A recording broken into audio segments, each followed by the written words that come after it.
Thank you all for tuning in. This is Iman and Selena. Together we make you plus happy. Each week we bring you someone who challenges us to define success and happiness on our own terms with a dose of laughter. Remember to like and subscribe to the You Plus Happy podcast. You can also follow us on Instagram at You Plus Happy. Hey, Selena. Hi. You and your sexy highs. Oh, it was not. That really wasn't sexy. It was a little sexy. One day I'm gonna try to be sexy and see what you think it is. Because I started smoking when I was 11. Okay. That is a good reason. That's why my voice sounds like this. So how was your week? Anything fun, exciting happen? No, but you know what? This week was a blur. Like it went so fast. It was crazy. Was it like that for you? No, it didn't go by fast for me. Okay. Well, anyways. The only thing that sticks out, because I didn't think about this portion of our show as much as I should have this week, but I'm not like religious or anything like that. So, but I do like to read the Bible, and my mom wasn't feeling well. So I was looking for a scripture for her in this Bible I've had for years. And it has like little sections that the person who like redistributed the Bible takes a section out and like reflects on it. I think a lot of Bibles have that. But anyway, so I'm looking for a verse for her. And this part that's like highlighted by the person who, it's not the author, right? Who redistributed the Bible. Like the section they pulled out, it was highlighted and then reflected on, was something that I needed for the week. Like it was something I was dealing with. And it was literally a verse like perfectly for it that I was like, oh my gosh, one, when you go to try to help somebody else, it's going to help you too. Like you can't, what's that? It's like a proverb or something that's like, you can't give somebody a rose without the scent staying on your hand. Like you can't give without something happening, without reaping from that. And that's not why I was looking for a verse for her, but a scripture. And then two, like if I feel like there's signs and stuff, and if you just pay attention, they'll be there. They will. And I wasn't even looking for that. And I also wanted to say, like, I felt like blessed and grateful. Again, I'm not like some holy rollers. Nothing's wrong with that, but I don't want to paint this picture of myself like, I might be reading my Bible now. It's not like that. But I felt so grateful that came to me. Like, and it really it was exactly what I needed to hear. And I felt relieved. And weight was lifted. And I was like, wow, G-O-D, you know what I'm saying? You down with G-O-D? Yeah, you know me. So yeah, and then I found my grandmother's hymn book, and it was like written in released in like 1959, and I sung a song to my mom from it. I didn't know the melody. I just sang because of the lyrics were about healing and stuff. And she really appreciated it. So it felt good to give even those little things to someone, because we've been talking a lot about giving in the ways that you can. So it felt good, y'all. So just give a little something. I bet you're going to feel something great. Is she feeling better? Hopefully. Yeah, a little slowly but surely every day. We getting there. And I told her to keep her spirits high, as the verse had recommended, or the scripture. I don't know. That's good though. Yeah, it was really nice. It was really nice. And yeah, she is getting better. So thank you for asking. How about you? I feel like I had, well, not similar in the sense of what happened, but it was one of those things where like I was feeling a certain way and then something happened. I was just like, oh, that's just what I needed. So unlike you, the week felt really long because it was just busy, stressful at work, and just a lot going on. And one of the families that I work with, they live like 2 hours away. So I don't get to see them as much. I like FaceTime with them. And there's like 3 kids under 7. So I had a FaceTime call with them on Wednesday. And they were just so happy to talk to me. Like they were in the they're little. So they're like in the camera and they're smiling and they want to show me all their toys and tell me about their camping trip. And it was just the cutest thing. And at one point they were like arguing over who gets to be in the camera. And I was like, oh, it was so cute. I was I can't not be happy in this moment. So that just like lifted my spirits and kind of got me through the rest of the week. And also it made me think, I was like, kids are so resilient. So like, no matter what they're going through, all the not so great things, they find joy and happiness in the smallest moments. And I was like, I need to be more like that on a consistent basis. But yeah, that was my little highlight, and they're so cute. And I was like, I just want to take them all and just like keep them in a little. Wait, no, this sounds weird. But like that feeling. Yes. I don't actually kidnap them, but that feeling. I wish I could bottle up and just keep whenever I need it. Yes, I think everyone gets what you're saying. But kids are like that because they don't know how real life is yet. It's easier. They don't got no bills.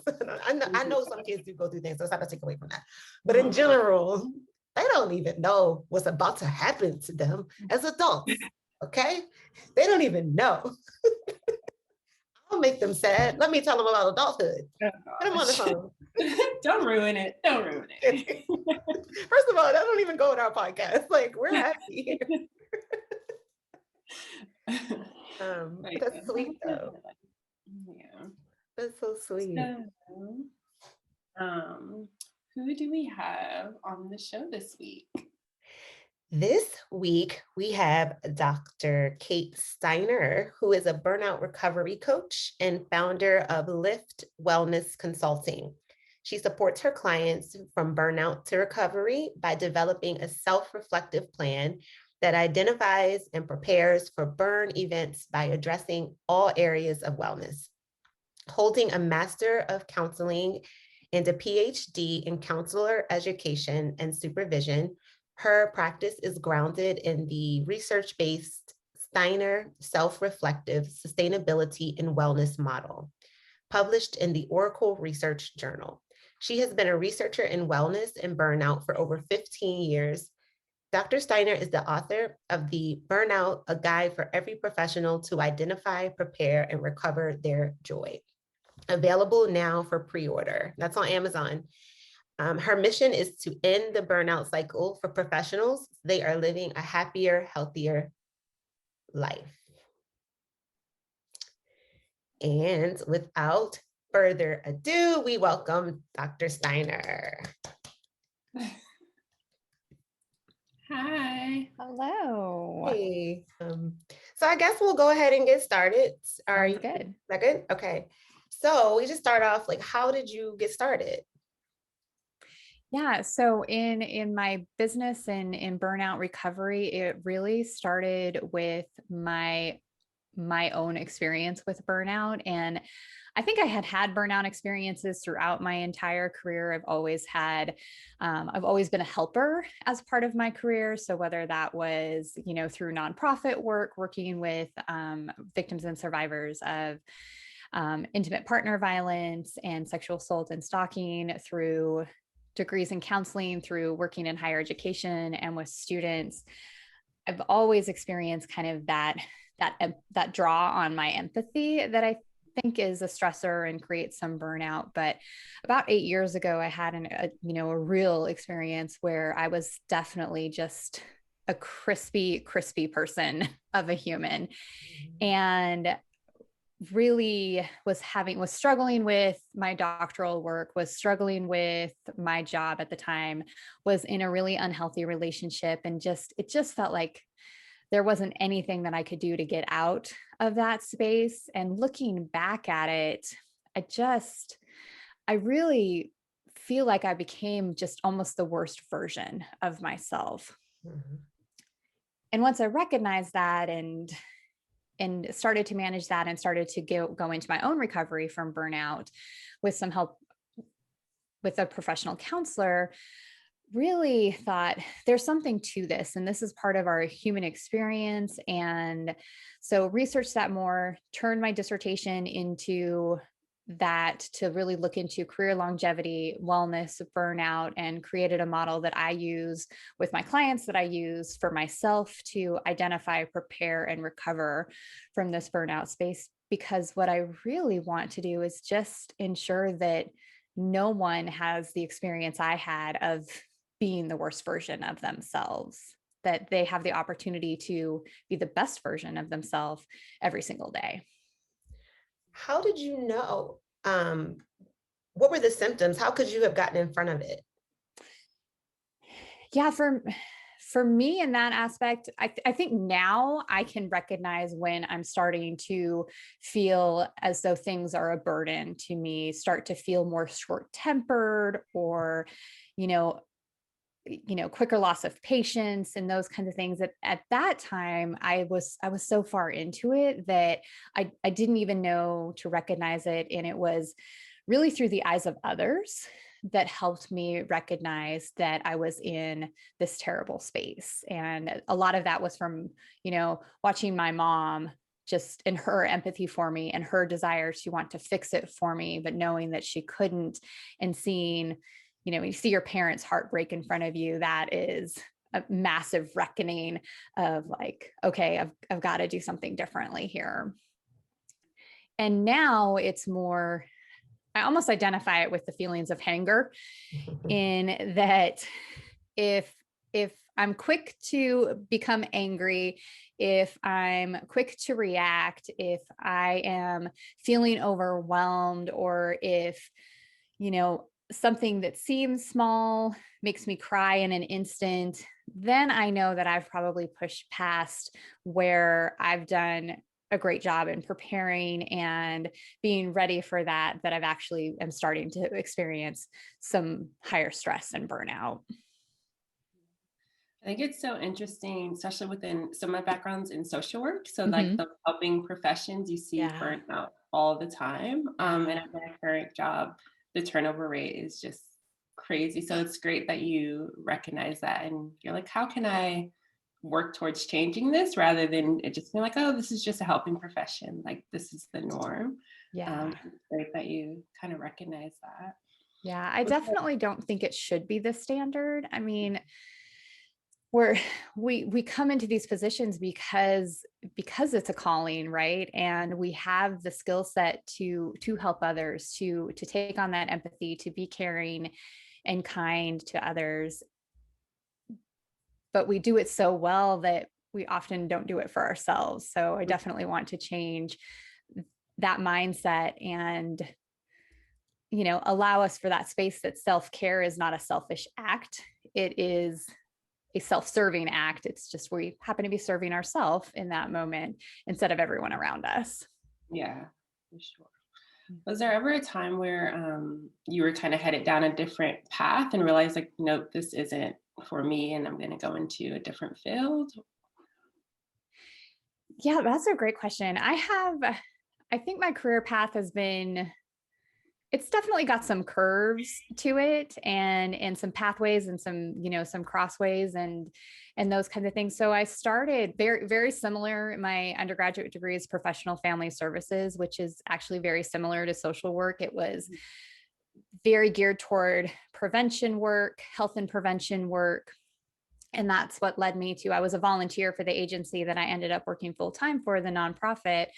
And when I graduated, ran the shelter there for about a year and thought, okay, I want to do counseling. At that, initially it was family counseling and couples counseling. And then in working with families and couples, I was like, maybe I don't want to do that. But I started presenting at our college campus and advising my own sorority and being a part of the student affairs and higher education realm, and realized that that was a career path I hadn't thought of before. And so went back, got my master's in counseling and student affairs, and have been in that career field really for the last 17 years. But it's also where I discovered my own burnout and has led to this now shift to helping others through burnout recovery. I think something important you said was and this is a little off subject, when you said you volunteered for the agency you ended up working for, just for listeners, like that's something I didn't think about when I was younger. Like, just go volunteer somewhere you think you want to work. And you're the third story I've heard this week. I was listening to other podcasts and they were talking about like writing places they wanted to work. And then you learn really, a lot of times you'll get hired if you want to work there. Not a lot of times, but that was their story. But also you see if it's something you might not want to do. So I think that's so a really true. Good side note. Just anybody listening. But so how do you, what's behind burnout, you think? And how do you, and what did you do to reconcile it? Yeah.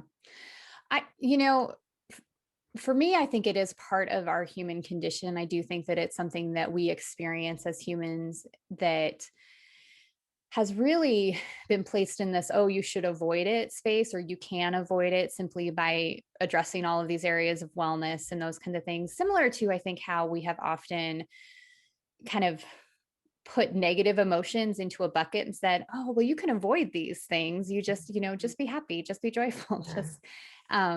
But those are a part of life too. And experiencing them and working through those emotions is what helps you, I think, recognize the happiness and the joy that comes about in our lives as well. So as far as the recognition of burnout and how to really identify that that's what's going on, or the cause of burnout. So one, there are daily events and circumstances that I call burn events. And these are things that happen in our life, whether it be an activity, an interaction with a particular human that is just draining or difficult to be around, watching things on the news, current events, all of these things that can bring about fatigue, emotional drain, and feeling overwhelmed are burn events. And they happen day to day. And the important piece is to find recovery space each and every day, or even right after these moments, to give yourself some self-care and to recover from those moments. And when we don't, they compound upon each other, and it almost creates a snowball effect that leads to the full-on burnout, which is really that piece of everything around you feels like a burden. Everything feels unmanageable. So you wake up in the morning and you start your day with the thought of, I don't even know where to start. There feels like there's so much. And so that's really that full on burnout piece. But we do have just these daily happenings that do cause us fatigue, do cause us to feel a little more emotionally drained or overwhelmed or stressed, but not so much so that we're at that place where I just don't know what the next step is. Yeah. And I think you said, oh, sorry, Iman.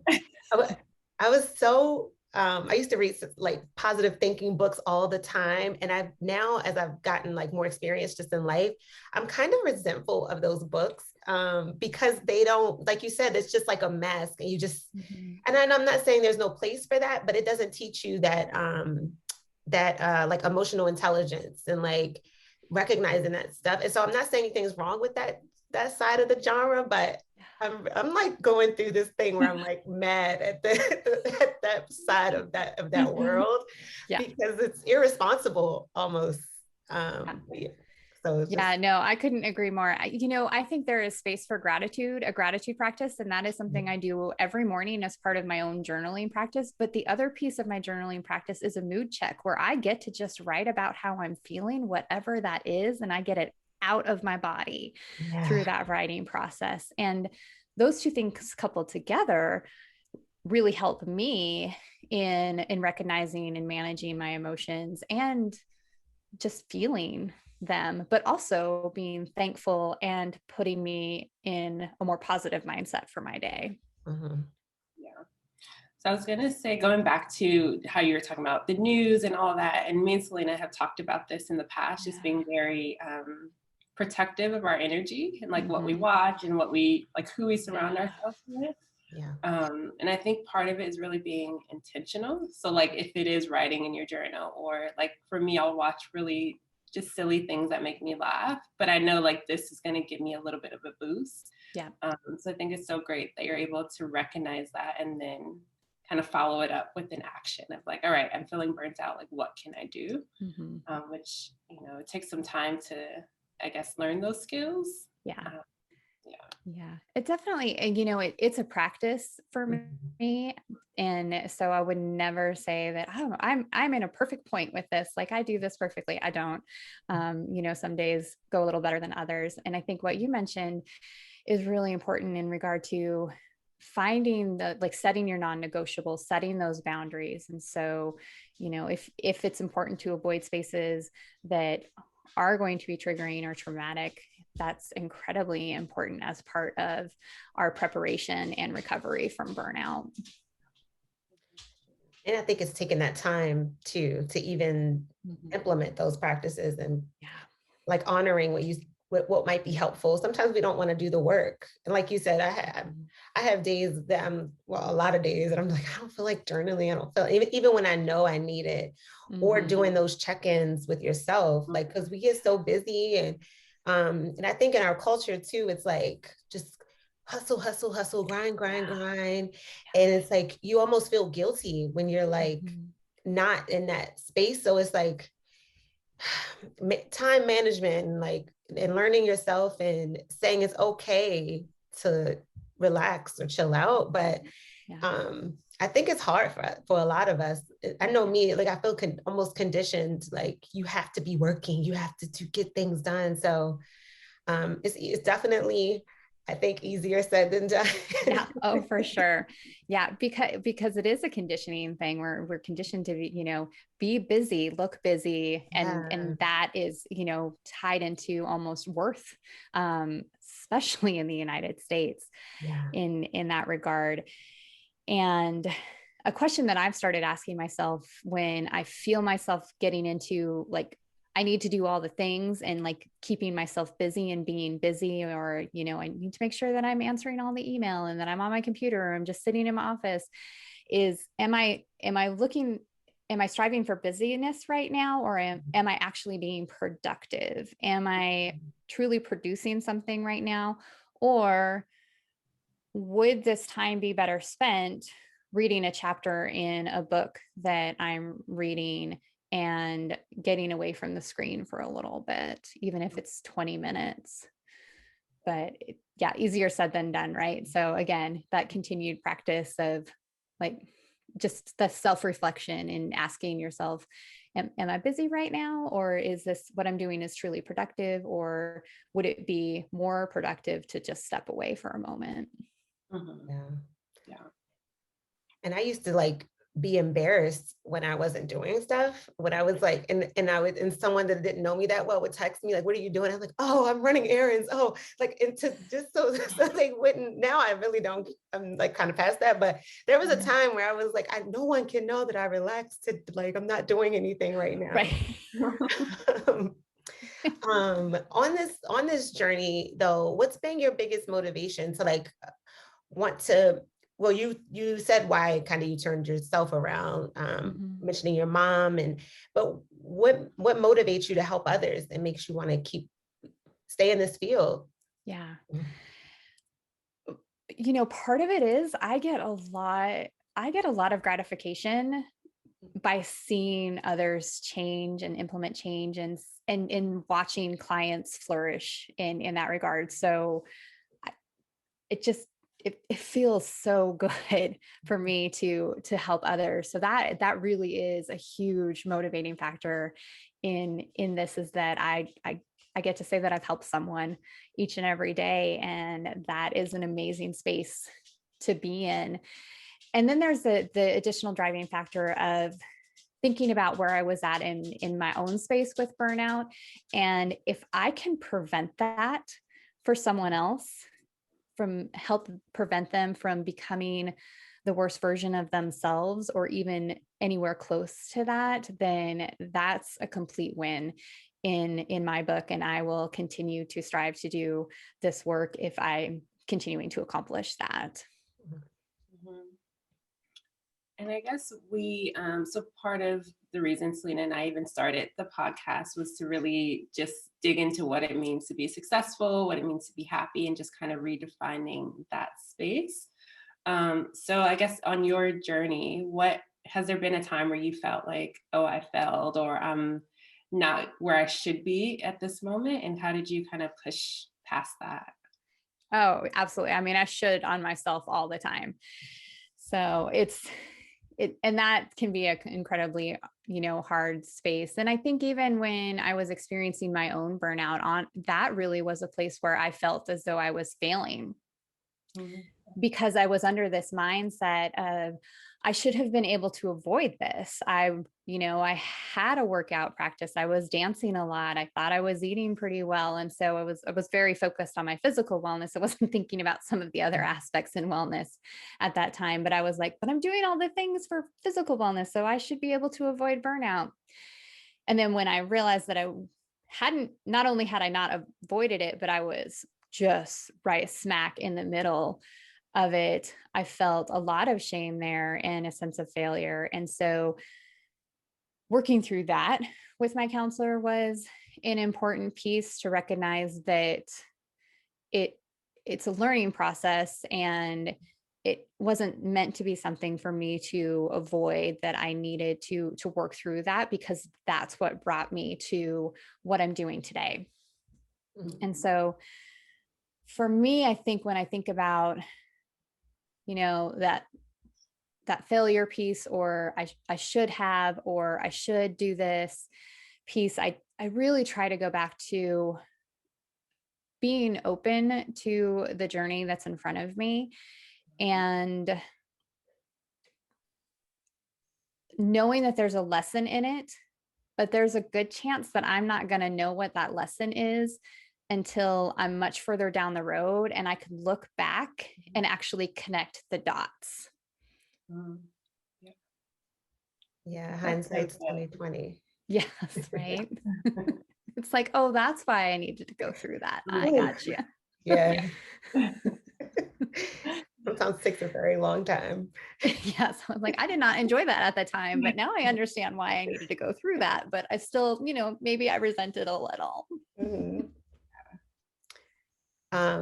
And then another reason, like we started the podcast, me and Iman both, we live like unconventional, like kind of lives. Mm-hmm. And so we wanted to define success for ourselves, and we wanted to hear other people who consider themselves successful, what their definition is. So what's your definition of success, and when are you the happiest? Yeah. So I am the happiest when I'm helping people, and I continue to go back to that. But the other thing that I'm happy at, when I know I'm the happiest, is when I'm just my true, authentic self.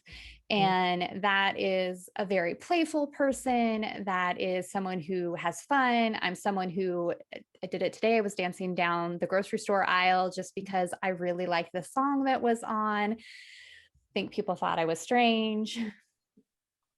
I am, but I'm okay with that. And so I think success for me is finding space, both with myself and with the other humans around me, to be my authentic self, where I can be that loyal person. I can be that kind, caring person. I can also be that playful person. I can be the sarcastic person.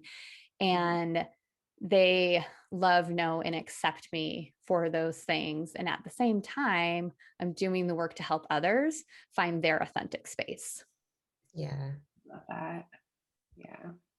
I think I was going to say, I just think that's so important, going back to the burnout, because I think when you're in a space, at least I experience this, when you're in a space where you can't be your authentic self and you're a bit like concerned about what everyone else is thinking about you, that's also very draining, because I've been in those spaces. So it's great that you're at a place where you can dance down the aisles and be like, I don't care who's looking.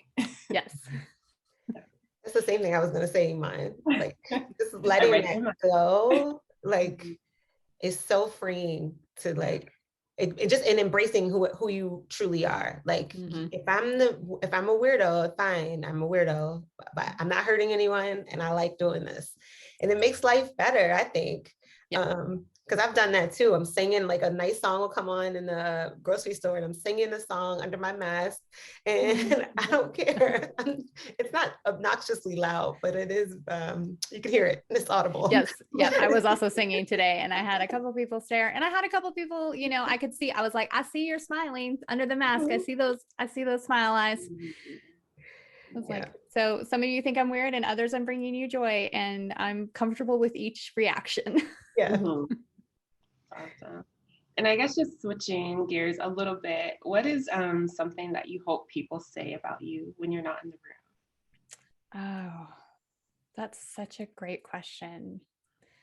It's funny because I just posted about this on my Instagram and social media a couple of weeks ago. I had asked folks, when you think of me, what words come to mind?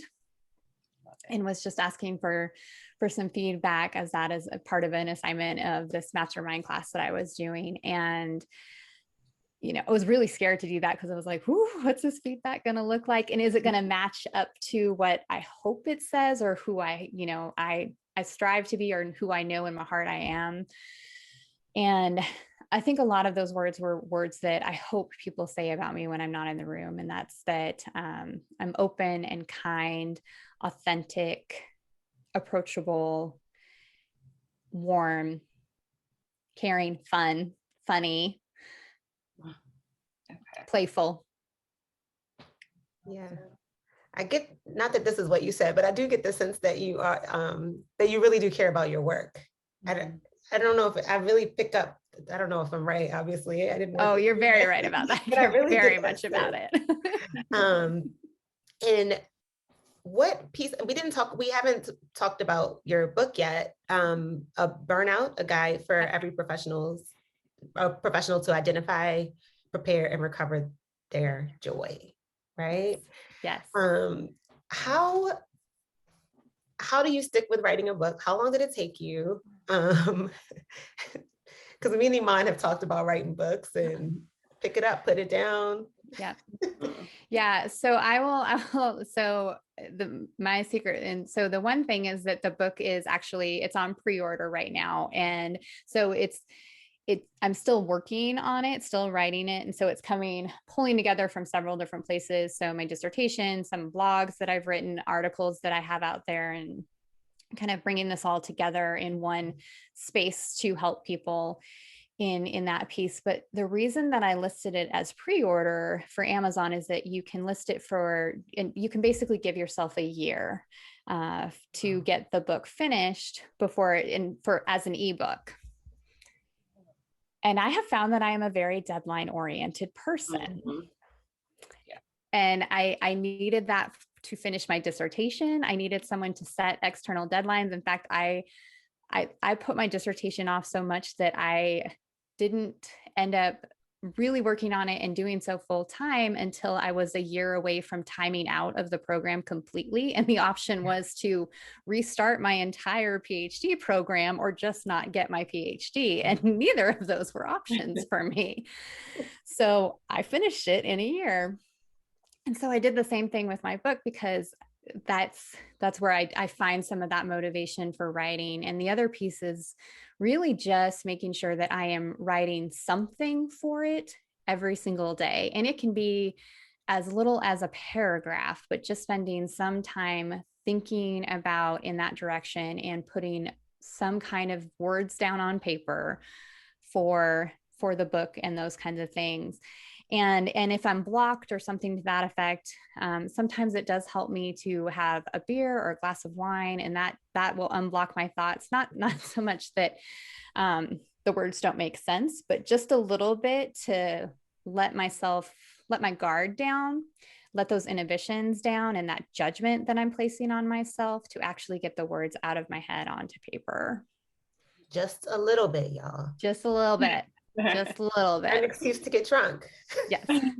If you go too far, you're going to be reading your writing later, and you're going to be like, no. If you can even read it. That's too much. You hit the too much point. For sure. I love that idea of like an external timeline, because I think that one of my things is I set my own timelines, but they're soft timelines. And if I don't meet it, it's like, oh, well, Oh, I'm tomorrow. just disappointing myself. It's fine. Yeah. Or I can move that. I'll just adjust it and it's fine. And we do that. I do that constantly for myself. And that's something I try to remind myself just in general when I put myself on my calendar. So whether it's for self-care or working out or eating lunch and getting away from the computer, is to really strive to treat that time as though I've scheduled it with someone else.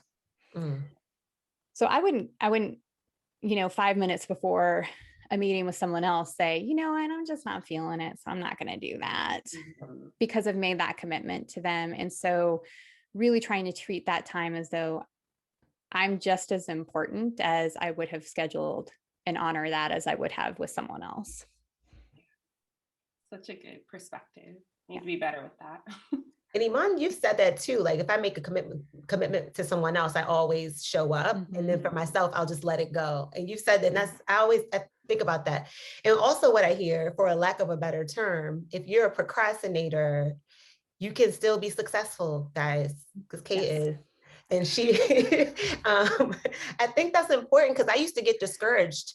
Like, I keep pushing things back and keep moving my own timeline because no one was holding me accountable. And then I felt like, then it goes into I should. And then like you were saying, the shoulds, and then beating yourself up, and then like just forgetting it all together. Like, and it's, so we can do better. You've inspired me today. You can do it. We can do these things. And you touched upon it a little bit earlier, but we talked about like energy and who we surround ourselves with in terms of like our inner circle, our friendships.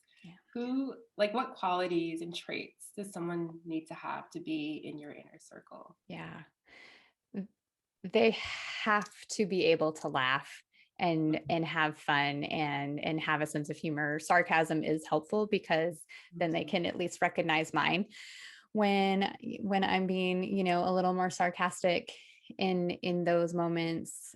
But laughter is a big important piece. I think most of the people that I have in my inner circle right now, including family members and my partner and my really close friends, have all come to their own space of being their authentic selves.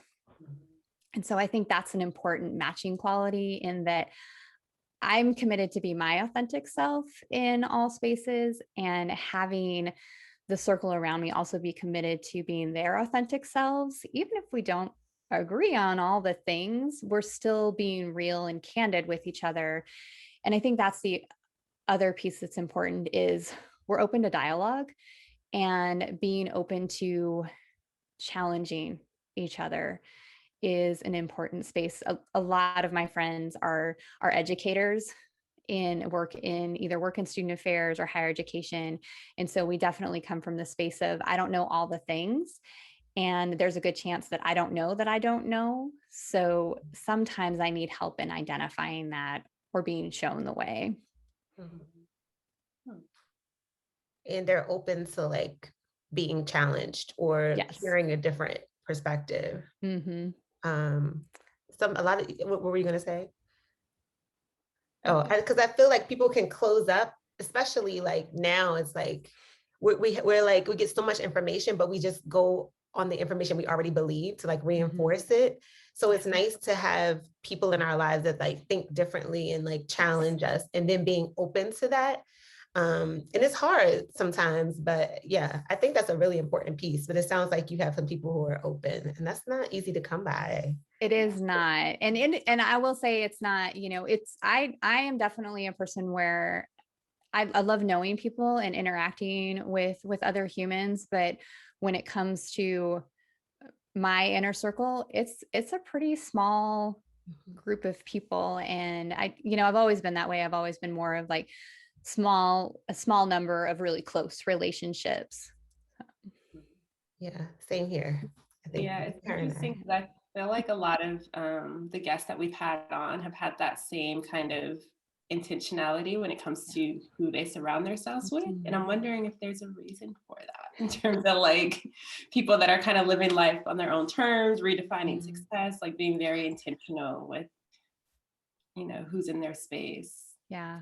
I think there is something to that, especially when you have made the agreement with yourself to live your life authentically, and for me, in the last really probably 5 years or so, coming to a space where really recognizing that the opinions that others have of me aren't really my business. And so I may learn them, they may come across, they may just tell me right out. And knowing that sometimes I need to listen to that because that's feedback, and I need to hear their experience with me and how maybe something I had done had impacted them. And so that's an important piece to listen to. But if it's not specifically about our relationship and it's someone that doesn't actually know me, I don't need to know. And if I know, then all I can do is manage how I react to that. I can't really do much to change their thought or opinion about me in that moment, especially if it's someone who doesn't actually know me. Yeah. And just a little bit to add to that is like, also where it's coming from, even when it's like someone, because like you said, if they're in that burnout phase, they could say something that misery loves company, right? Not that that is always the case, but someone could be lashing out on you, or and not even being malicious, but just kind of knowing where they are at that moment. I feel like it's important to consider too.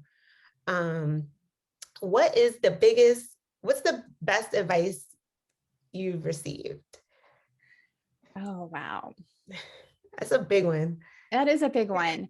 I'm thinking back at this time that I was mulling over accepting a job offer that I had been given. And I called my dad and was chatting with him about it. And I was basically running through this list of all the reasons why I shouldn't take it. And he encouraged me to flip that and think about the reasons that I should take the job. And then he ended it with, Kate, this is going to give you the exact experience that you're looking for right now at this time. And you can do anything for a year or for a short amount of, for a certain time frame, if you set that in your head. So even if these other things that you're worried about come to fruition, you're still going to gain that new experience and be the better for it. And so I think that, that is advice that I continue to come back to as I consider really career transition, or just thinking about taking on new things in life. And I think what I equate it to now is not allowing the fear of what if stop me from taking a chance. I love the fact that it's kind of making it not so big and so extreme. So whenever we have these big life changes or decisions, it just seems so big. But when you break it down, you're like, oh, it's only for a year. Even if you are there longer, it just right. And and the funny thing about that job is that I was then there for 8 years. So as I took the job, some of the things that I was concerned about, those circumstances changed.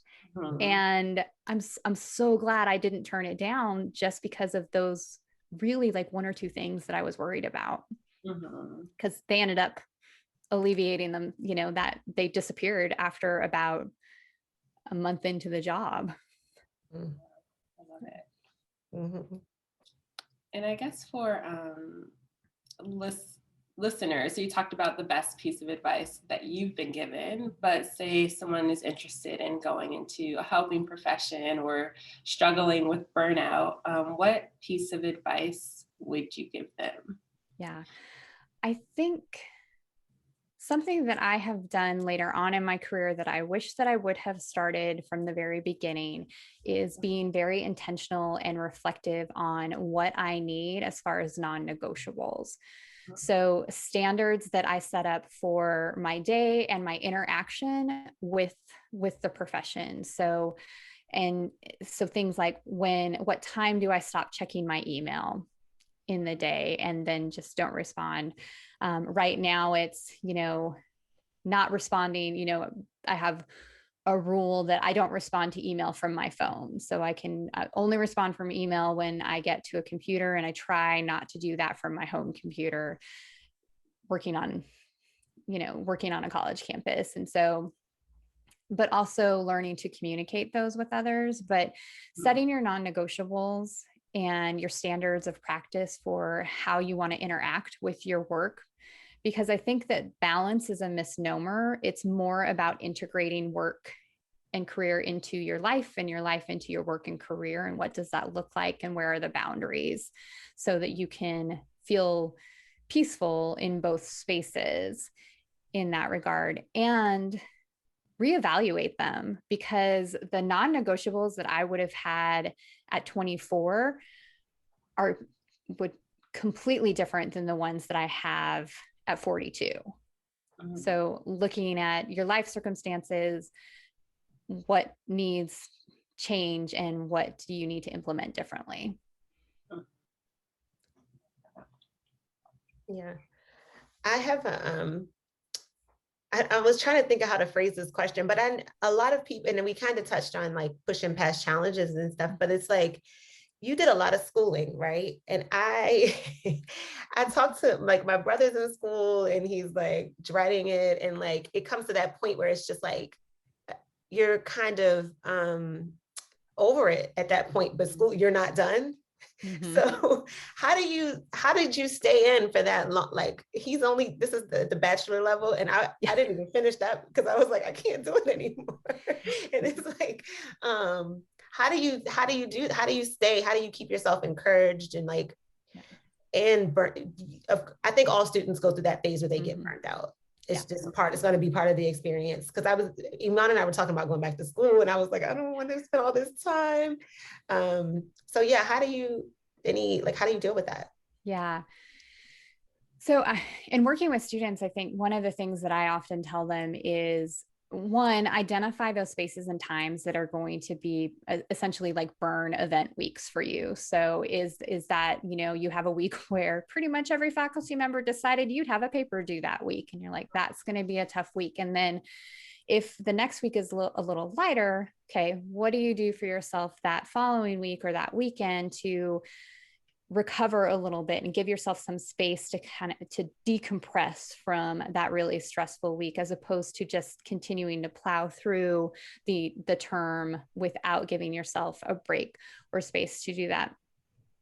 I think it's a little bit different in the world we're in right now with the pandemic, because we're utilizing our energy in a different way. And it's almost as though we're having to relearn how to spend our energy, if not every day, at least almost every week. It looks a little bit different in that capacity. And so one, I think giving space for that piece, that this has been a really hard year and a half almost for those who are in school, in academics and in those kinds of things, because it's different. It's all a different way of learning. And so a lot of people have had to relearn how they're learning in these new spaces. And then thinking about what daily rituals you can implement that offer some space for self-care and recovery. So whether that's adding a self-reflection process, or journaling at the beginning of the day, or even writing down all the ways that you've won throughout the day. And that can go from anything from, I got up and made coffee and I made the bed, to I aced this test, or I was able to study for an hour and I feel really good about what I'm going into the next day. Or I have a Post-it note on my mirror that I read every day while I'm brushing my teeth. And so that's just a very simple practice in kind of helping set my mind space for the day. And I'm going to brush my teeth. Mm-hmm. So it's, I was like, the time's going to be spent doing something. So I'll just add this with it. And so thinking about those, but I also think it's important for students to think about, what are you already doing to be successful? Because you're getting through each and every day. Every day that you've had, 100% of the days that have been hard for you, you've made it through. You're here. You've been able to do that. So what are things that you are doing to help yourself get into that space, and then celebrate and continue to do those things. I also don't think, a lot of people worry about the sense of, oh, once you start school, like you can't stop, you can't take a break, you can't take a semester to go work instead or do something differently. And I really think that you can. I didn't do my schooling. So I got my bachelor's degree. I worked for a couple of years. I went back for my master's degree. I worked for several years. And then I went back for my PhD. And I even took a break within my PhD program where I was enrolled as a student, but I wasn't doing anything really productive toward my dissertation. I'd already finished my coursework. Hence when I got to the point where I was like, oh, I'm going to time out on this, so I should probably pick it back up. But I think it's okay to, if you're really in that space where I'm just not sure I can continue to do this, to take some space and time to work, to maybe find an internship, to, maybe it's work and that volunteer piece, maybe finding a volunteer role or an internship that is, like the career that you're wanting to go into, and test it out. I think that's such great advice, because I Mhm. think about when you were talking about, I was thinking about my journey from like undergrad to the master's. I'm like, there's no way I could have gone straight through. Like I was Yeah. so burnt out by the time undergrad. So I just Mhm. a year off, visited friends, traveled, like worked, and that kind of reset the clock. But I Mhm. had a timeline. I was like, okay, I'm going to take a year off and then Yeah. start back. Yes. So I think that's so important. Sometimes people just feel like, oh, I just have to go through and not stop. But Yeah. I would not have made it through going directly into the Same. master. And I know several people who have and are right now, and I'm just like, kudos to you, but that was not my journey. I wish I had known this tactic, because I took some time off. It's been 17 years, so. I mean, you do need to have a little bit of a deadline. A little bit of a break There's there. a deadline. Yeah. I don't think you need that much time. But you know what? It was so like traumatizing is a strong word, but it was so stressful that every time I thought about going back, I just got stressed even thinking about it. Yeah. I would go back on the website and go back to, I was going to switch schools, so go to transfer and all this. And I would just get overwhelmed thinking about, I worked 2 jobs and I was in school full time. And I wish I had the wherewithal to seek out a mentor or use the resources at the school more. Yeah. To have somebody tell me like, that's normal and you need to take something off your plate. Like, Yeah. you're doing too much. And so I that's why I asked the question too. And for anyone listening, like, it's so nice to have these different ways to approach things and like how to manage it, because, and that's why I never went back. Because even now I'm like, I'm going to go back into debt. I have to work all day and then school and then study. And like, but when you even like, maybe you could go part-time, or maybe there's ways to do it. And then all those what strategies you gave us to manage it is, I think, is really, really helpful. Yeah. But I think you also, some great advice there is use the resources that are available to you on campus. So that, I mean, that is, one of the things I do in student affairs is help students, figure this kind of stuff out and help students find the resources if I'm not the right person that they need to talk to. But there's so many helpers on college campuses, in high schools, that can help you frame this too. So Yeah. I think one thing, and I mentioned this to Selena in the past, that a recent conversation I had about when I was thinking about going back to school was really working it backwards. So like, what's your end goal? And do you need this degree to get there? Which kind of really helped me put things in perspective, because I love that method. Yeah. We have so many resources, like with the internet and all that. And I was like, well, I just need to harness skills in this particular area. So for anyone that's debating like, oh, should I go back to school? Should I pursue this degree? Like, what is that end goal? And do you need this in order to, because it does come with a lot of debt, which I'm working on. So it's like, kind of looking at, can I get there without this degree necessarily? Yeah, absolutely. Okay. Yeah. And did you have something you were going to say? Mm-hmm. Okay. I did want to ask a little bit about your Lyft Wellness Consulting. Mm-hmm. Can you tell us a little bit about what that is? And Sure. So when I had finished up my dissertation and developed this model that of identifying, preparing, and recovering from burnout through this, it's all anchored in self-reflection. So that's where, if you see the logo of Lyft Wellness, it has an anchor behind it, and that's where the anchor comes from is that anchor of self-reflection. And really just my goal is to lift people up into their most well space through burnout recovery practices. So what we offer is one-on-one coaching, group coaching, keynote speaking, and workshops to help folks identify their own burnout and start on their recovery journey. And the one-on-one coaching is really about getting people who are in burnout or close to burnout into a recovery space, and then into that space where they are practicing the observation and the preparation and the recovery so that they build a resilient practice. And so they don't slide back into burnout, but instead are doing a continuous process of recovering from their burn events. Okay. Love that. Yeah. We're almost at the end here. Does anybody have anything else? No. Okay. I did want to say, you seem so nice and so kind. It's just like I can't even think of the right word, but like this calmness. Mm-hmm. And that's like contagious, and I love it. And I want to put it in a jar. Yeah, because I'm so hyper, but you're like calm, and I'm like, yeah, but it's still fun and kind. So I just wanted to give you that compliment. I know we just met, but that's what I get. Thank you so much. I so appreciate hearing that. So we'll close out if everyone's good. Yeah, I'm good. Yeah. Okay. Thank you, Kate, for sharing your time with us and inspiring our listeners to redefine success for themselves.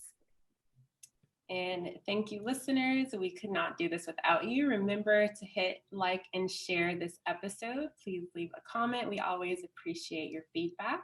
Remember to subscribe at U+ Happy Podcast. And we're also available on YouTube and on Instagram at U+ Happy. We'll see you next week, same time, same place. And we have our guests say our tagline, if you will. It's kind of long. So it's, we'll show you our definition of success if you show us yours. Okay. Say that one more time for me. We'll show you our definition of success if you show us yours. So we'll show you the definition of our success if you show us yours. Yay! Thank you so much. Thank you. I really enjoyed it. Us too. It was so nice to meet you. And thank you both so much for the opportunity. Thank you.